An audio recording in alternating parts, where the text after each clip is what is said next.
Hi everyone, this is Carrie with the Kindred Way.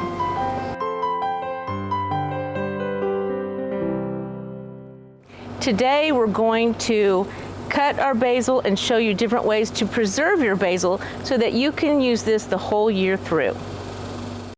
So I'm just going to take a little at a time. Oh, baby lizard, see it? Tiny, tiny baby lizard. Did you see it? Where's he at? I don't know, he fell down there.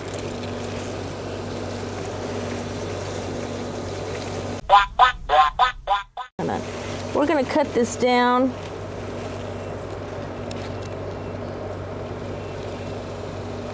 And it's really gotten too long. I shouldn't let it go this long, but I did. So we're going to keep cutting, and we're going to wash our basil, and we're going to cut each individual leaf so that they're all separate.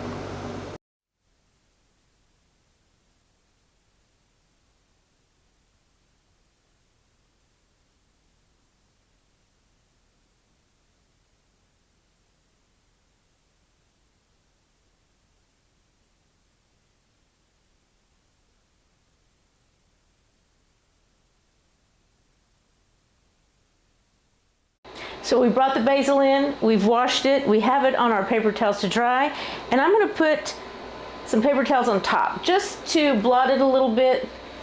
It doesn't have to be completely dry, but we don't want it really wet. In the meantime, I've also turned my oven on the lowest setting, and for me that's 175 degrees because I think my oven's going to go out soon because it takes forever to get to a higher temperature. So we're going to blot these and let them dry a bit, and then we're gonna put them on a baking sheet with parchment paper. I'm gonna finish putting the leaves on my baking sheet in a single layer, and I'll be back when I'm finished.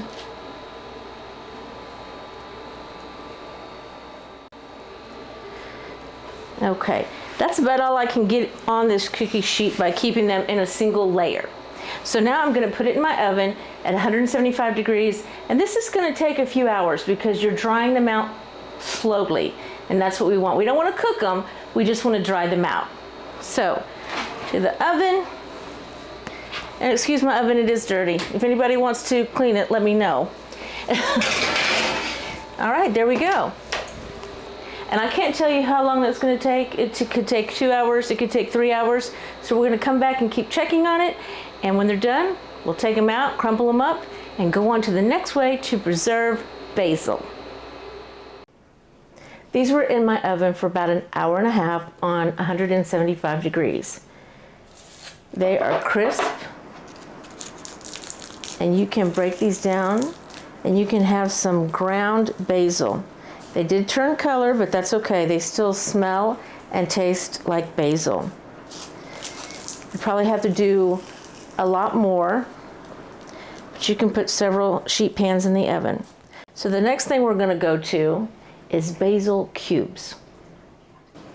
The second way to preserve basil is by basil cubes. So we already have washed our basil, and I put it in my mini processor and didn't puree it, but chopped it really finely. We're going to take the basil, we're going to put it into our ice cube tray, and we're going to pour olive oil on top. So I'm just going to use my fingers because my hands are clean. Oops, because I make a mess.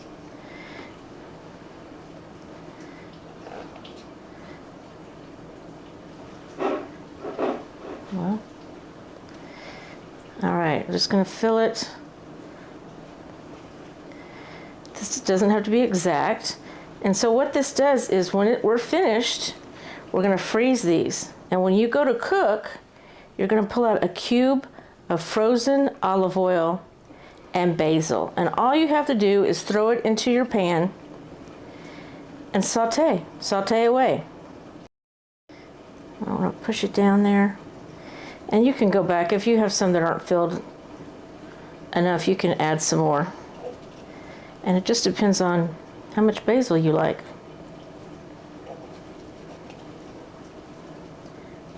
All right.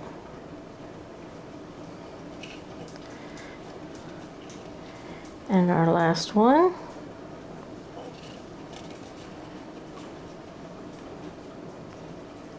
All right. I'll wash my hand off.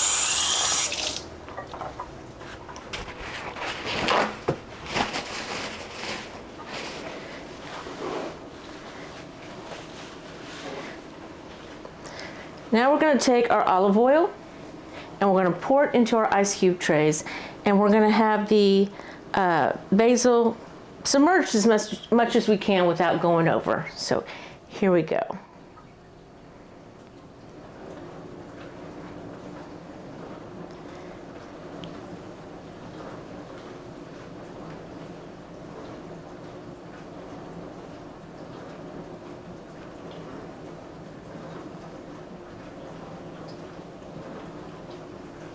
More in here.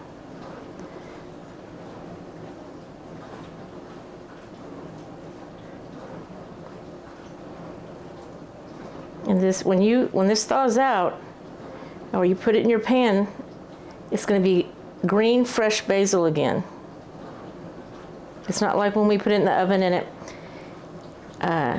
got warm and changed color. All right, almost there.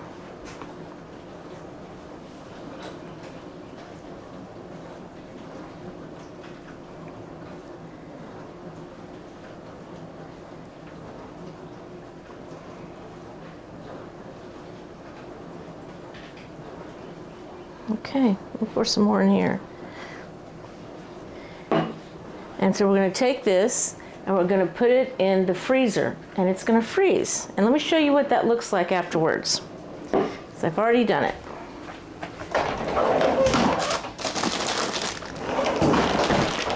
So what I do is I take after it's completely frozen, I take them out of the ice cube tray and I put them in this bag, and I try to squeeze out as much oxygen as possible. And there you have it. You have olive oil and sage. And again, you just take this, throw it into a pan, and you have olive oil and sage. You can start sauteing right away. And this is a great way to preserve fresh basil. So I'll get as much oxygen as I can out of here. And this is a freezer bag. And I put it in the freezer. I put it in the freezer. And we're done. You never run out. You're always ready. And that's what we want when we preserve things. So on to number 3. Hi, we're going to make basil butter.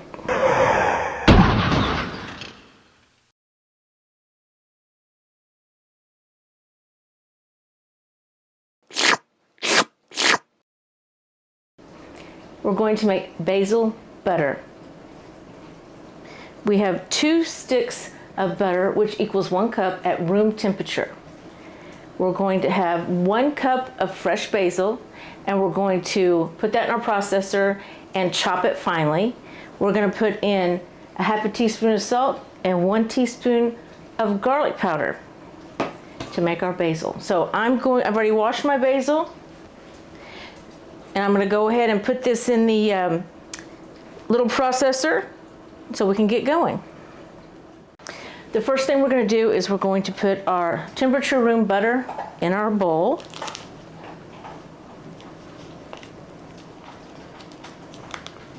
All right. Do our second one.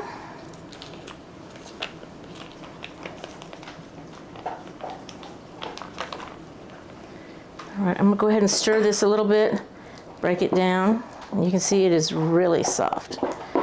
Okay, the next thing we're gonna do is we're gonna put in our basil into our butter.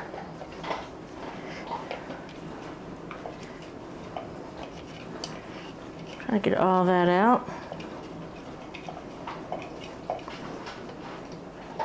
Okay. And we'll go ahead and stir this in some more. Let me hold it. I'll get this in here.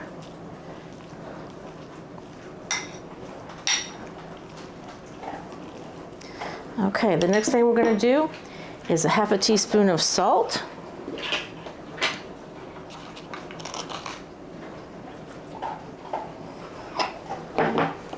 and 1 teaspoon of garlic powder.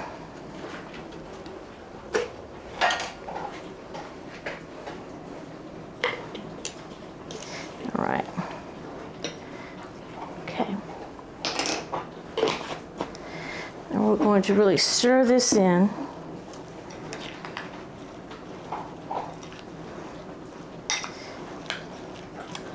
You can use a fork. I just happen to have a spoon. Keep stirring that all the way in, and boy, you can really smell the basil and the garlic.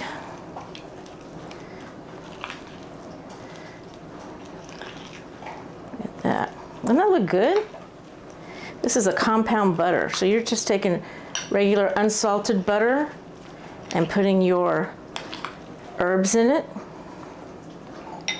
All right, there we go. So what we're going to do is use it. You put it on bread, put it on anything that you want basil butter, and then you take parchment paper, you make a log, and you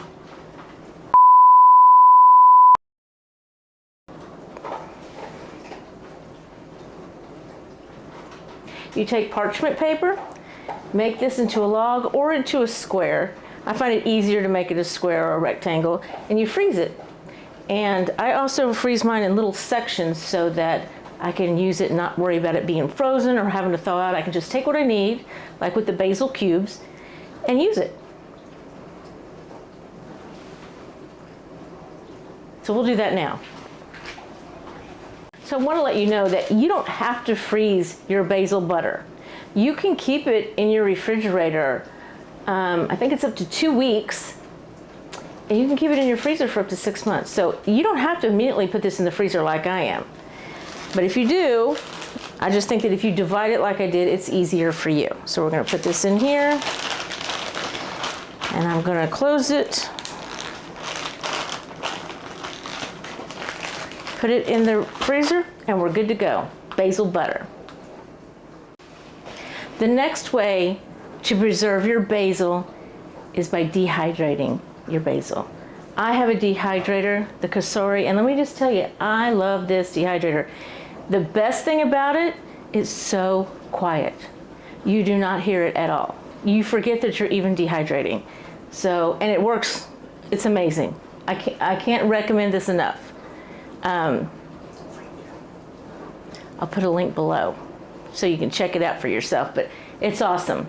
Okay, so what I'm gonna do is I have my one of the trays from the dehydrator out, and I have my mat on it. So I'm just going to go and put my basil leaves on all of my trays and start my dehydrator. So I'm going to put this at about 95 degrees Fahrenheit, which should be 35 degrees Celsius. And you can put however you measure degrees on the dehydrator. All right, so we're going to continue to do this. We're going to fill them all up, and then we're going to come back, put them in the dehydrator, and then we'll go from there. It's going to be about a day or so before I come back because it's going to take that long. Okay, so we have one tray. We'll go ahead and put it inside, and we're going to finish with the other trays, and I'll see you when it's finished.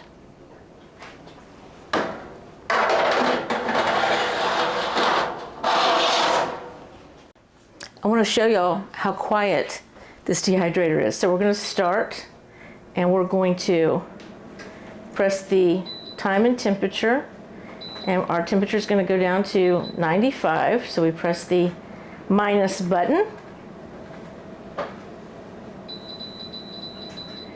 and it's 95 degrees, and we're going to press start.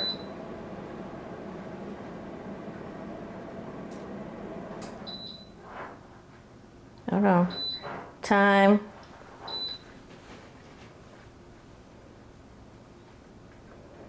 And I'm going to do this for 20 hours, but all right. And then we'll start. So 95 degrees, 20 hours, start. Okay, if you've ever used another dehydrator, you know how loud they can be, especially the round ones. This is so quiet. So quiet. So there's one thing I want to tell you.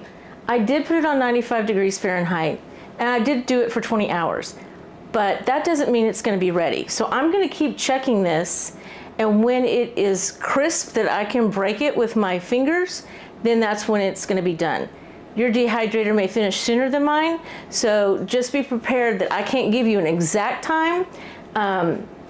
It's just kind of like, you just got to keep checking it, trial and error, okay? So this time I will see you when this is done. Welcome back. We have our dehydrator here, and it has finished dehydrating our basil. So we're going to open this up, and as you can tell, our basil really shrank. So we want to make sure, can you hear that? That it's really crispy, and so we know that it's ready. What we do to doubly make sure that it's ready is we're going to put all the basil in a mason jar, and we're going to turn this over twice a day, once in the morning and once at night. And we're going to do this for 7 days.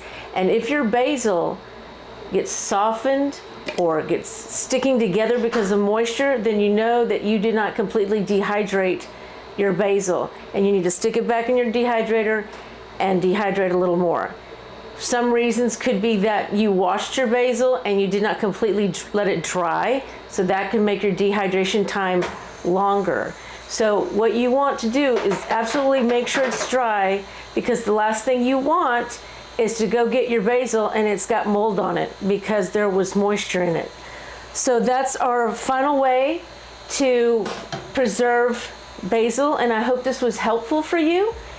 And we'll see you next time on the Kindred Way.